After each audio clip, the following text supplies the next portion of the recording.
বিধাননগরের কাউন্সিলরের আরো কীর্তি, এবার আদিবাসীদের জমি দখলের অভিযোগ চিলাপাতায় সমরেশ চক্রবর্তীর রিসর্ট। বেআইনিভাবে আদিবাসী জমি হস্তান্তরের অভিযোগ, বাগুইয়াটিতে প্রমোটারকে মারধর, বেপাত্তা কাউন্সিলরের বাড়িতে পুলিশের নোটিশ, আর সেই কাউন্সিলরের আরো কীর্তি এবার প্রকাশ্যে।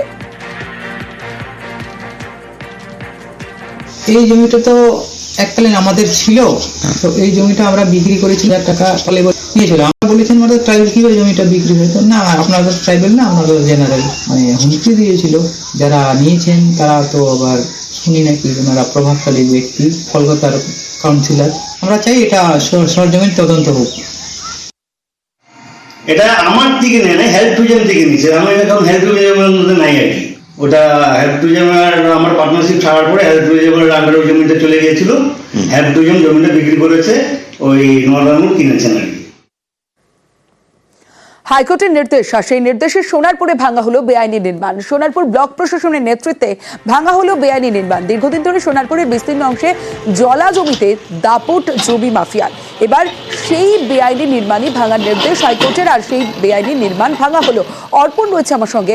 অর্পণ, একটা বিষয়, হাইকোর্টের নির্দেশে অবৈধ নির্মাণ ভাঙা হলো, তা আমরা দেখলাম, কিন্তু জমি মাফিয়ার যে দৌরাত্ম্য, সেটা কি কমলো?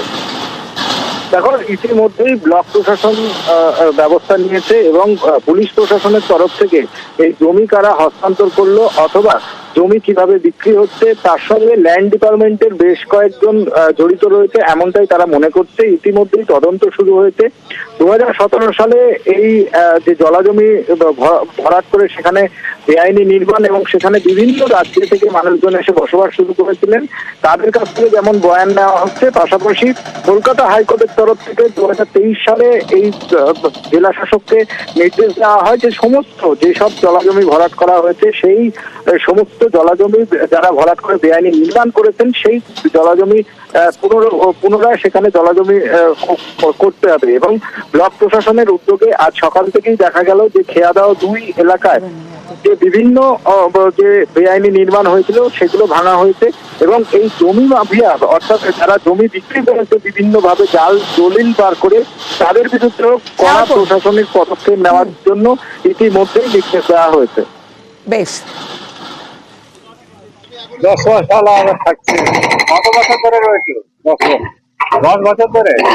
আজকে ও ভাঙছে এই গঙ্গাটের জায়গা। না না, আমি কিনে নি, ও কে কিনেছে বাবু করছে আমি না, আমি এমনি থাকি।